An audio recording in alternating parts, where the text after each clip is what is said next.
Hi friends, this is Pastor Lucas Pina. This is your snack for the journey, and this week we're talking about my ordination. I was ordained to the ministry in the Presbyterian Church of Brazil in January 6, 1980. So this week I'm celebrating my 40th anniversary of my ordination. It is so I'm telling stories about how God called me to the ministry, going to the seminary, and during the seminary time serving church to help my presbytery.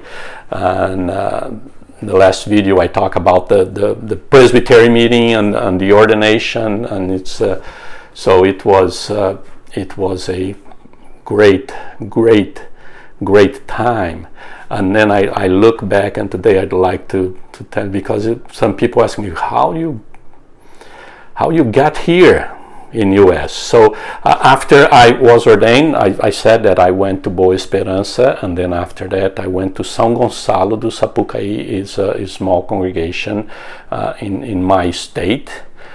Then after that I was called to a church in the capital of my state, and Ninth Presbyterian Church, Nona Igreja Presbiteriana in Belo Horizonte, the capital of the state. So I stayed there for 4 or 5 years, worked with Youth for Christ. This is where I connected with Youth for Christ, started working with them. We started working with youth at the same time working with the church. Had a great experience with that church. The church was growing, and good people there helping elders and youth group. Excellent. It was a great experience. But I had some problems with the presbytery there, so finally when things got ugly, a pastor from Ribeirão Preto, a big city in the state of São Paulo, came, and he was a very influential pastor in the denomination. And he was able to get me out of all the troubles that I had, that I didn't believe that was possible. So I went to work with him in Ribeirão Preto, where I had a great time, great people, good friends there. And we did crazy things there. I hope I can share with you in the future videos crazy things there in Ribeirão Preto.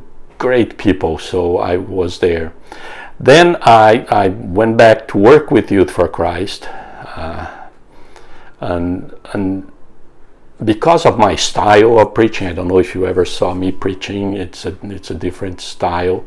I got in trouble with that, with presbyteries and Presbyterian Church, and a lot of people unhappy with that. So there was no many places for me to go, because the way that I did things, it's so crazy, because today you are seeing people doing is just kind of a tool, using character and doing crazy stuff. It's just a tool to communicate the word.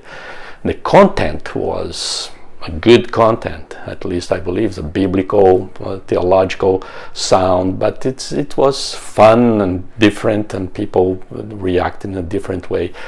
So the door started closing for me, and the door opened for me to go to Portugal.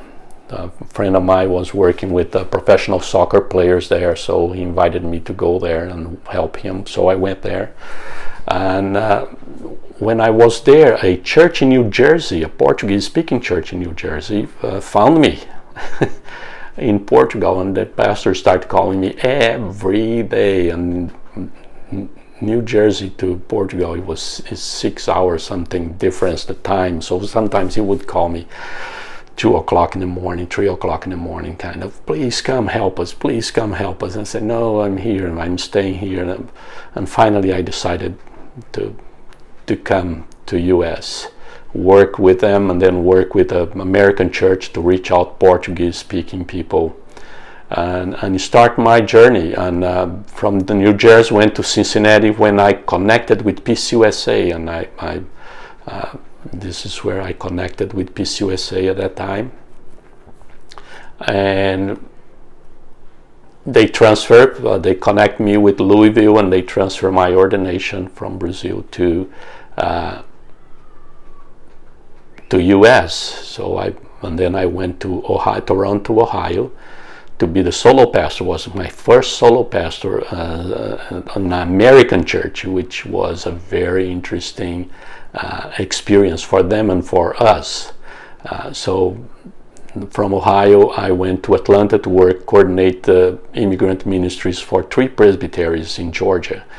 And then after that, work with the Sixth Presbyterian Church in Canton, Georgia.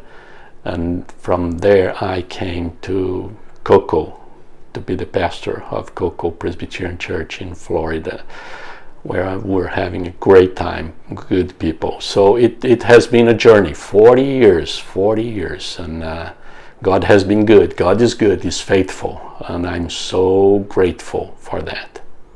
And this is just a snack for your journey. God bless you.